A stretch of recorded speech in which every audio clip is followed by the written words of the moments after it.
afternoon. Everyone looks beautiful today and I'm so happy to be here. I hope you can see me. I know I'm like bite size and this is quite tall as well. Quick question just before I start. What does a normal pregnancy look like? I'll take maybe 3 answers. 9 months? No complications? Okay, I'll take that. I'll take that. A normal pregnancy is, of course, you carry full term. You get to have a photo shoot. That's what people do nowadays. You get your normal doctor's visits with the gynae, OBGYN, they call them. You get to prepare your baby bag. Wonderful experience. And lastly, after delivery, you get to take your baby home. This is not how our story went. Finding out we're pregnant with twins was an amazing experience. Not a surprise though, because I'm from a family of twins. My mom is also a twin. As much as it wasn't a surprise, I mean, you can imagine how excited everyone must have been, the family that is. And we couldn't wait to go through the journey and welcome our 2 babies home. This was until December, just before Christmas, when I met a lady called Dr. Jafta. As it happens, she was the only doctor left in the hospital. Everyone was out for the holidays. Now, this is a Thursday afternoon. It's extremely hot, and I go in for my session, which lasted for about over 2 hours. And I'm thinking, well, this is normal, right?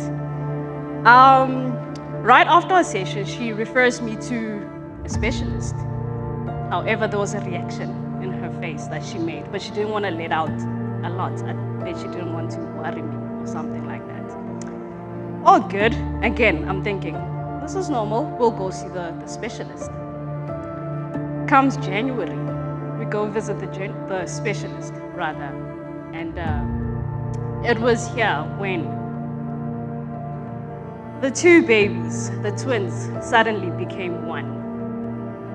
It turns out there was only 1 baby left and what appears to look like another baby, traces of another baby. And just when we thought this was a lot, when we were dealing with that, she drops another bombshell. She spots a marker for Down syndrome with the 1 baby that remains. So we're left with options to decide. Do you terminate the pregnancy? Do you come back for another session? Do you wait till the baby's born and see if they have Down syndrome? And well, we decided to go for, come back for another test, see what happens, see if that marker is still there. Sure, we went ahead, did another test, and we're thinking, well, maybe, this could be nothing.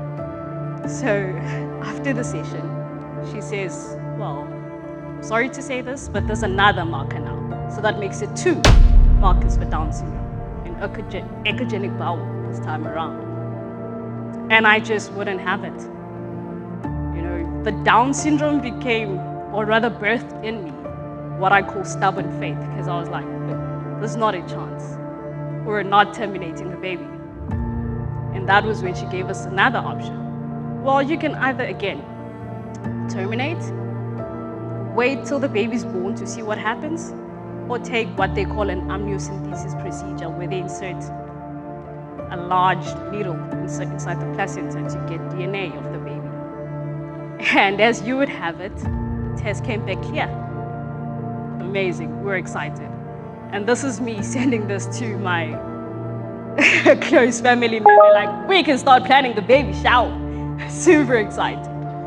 But 13 days later, I'm back at my OBGYN. And she says, I have to admit you have hypertension.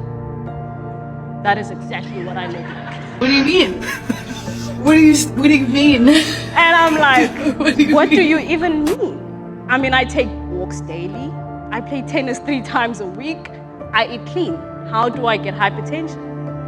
And she says, well, it happens. And unfortunately, with this pregnancy, we definitely will not be having a normal birth and we will not reach 9 months. There goes the normal out of the window.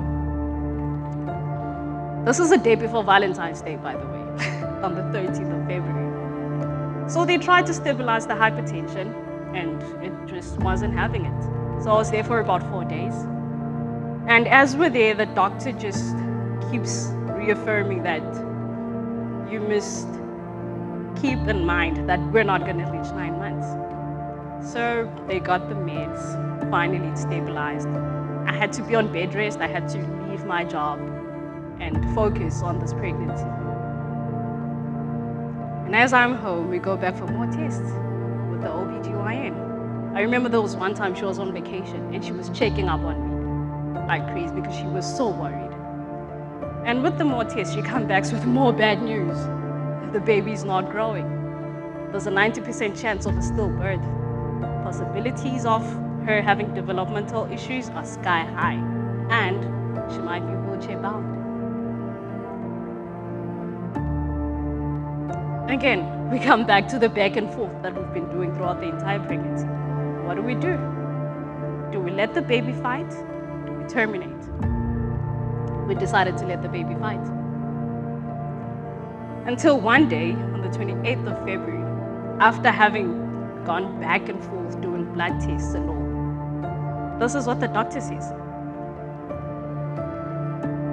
Your blood results are getting worse because of the hypertension. I'm ordering an emergency Caesar tomorrow morning.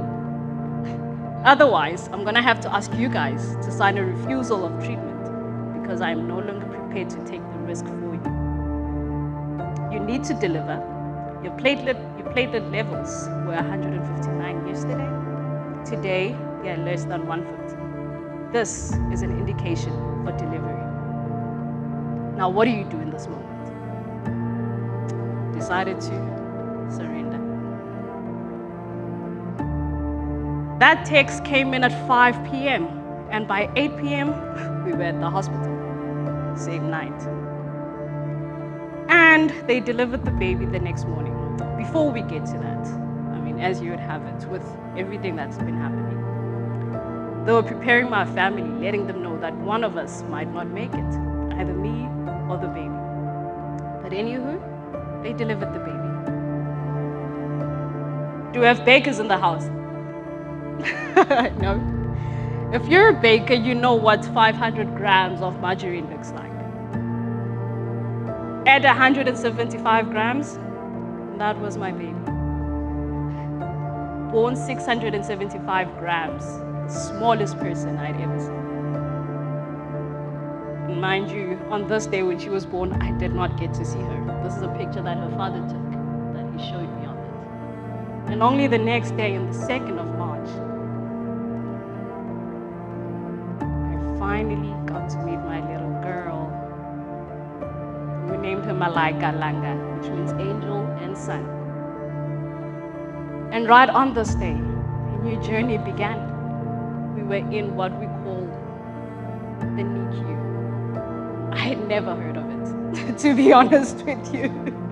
And by the time I got here, I mean, I kept hearing stories from, people talking about, suddenly everyone has had an experience like this, and you're thinking, but where have I been my entire life? But then again, you don't think that this would happen to you. Now, when we got to the NICU, I started asking questions. Well, how long do people spend in here?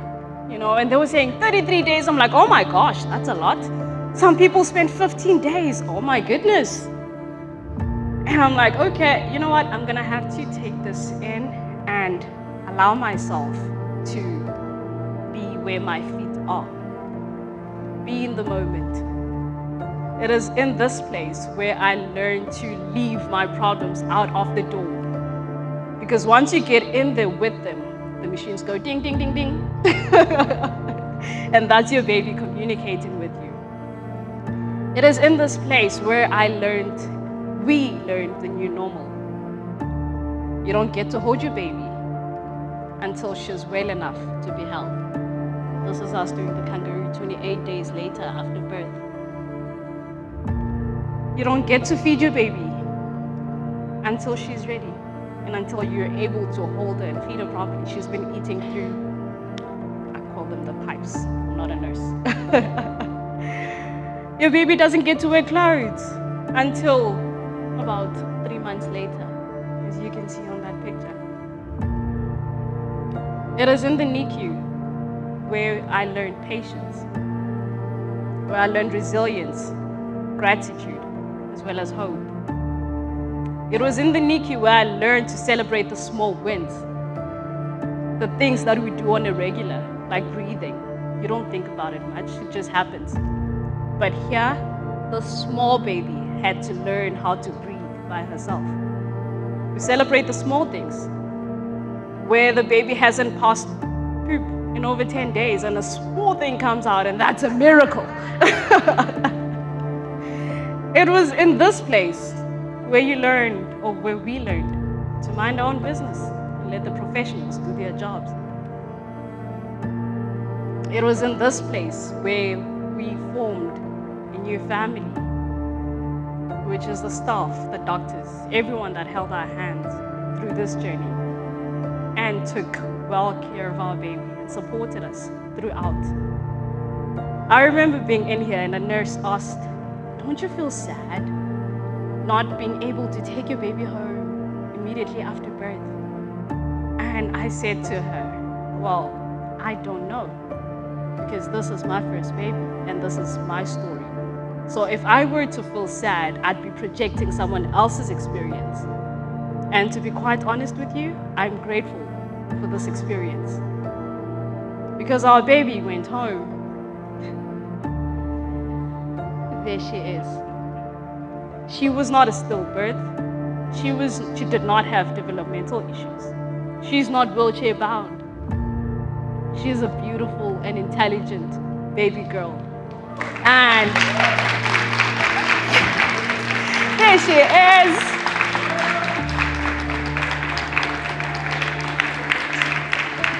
Hey, Malaika. Hey, hello. Say hi.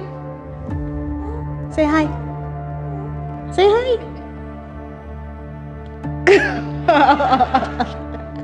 And this is Malaika at 2 years old. What? That's the baby. Thank you so much.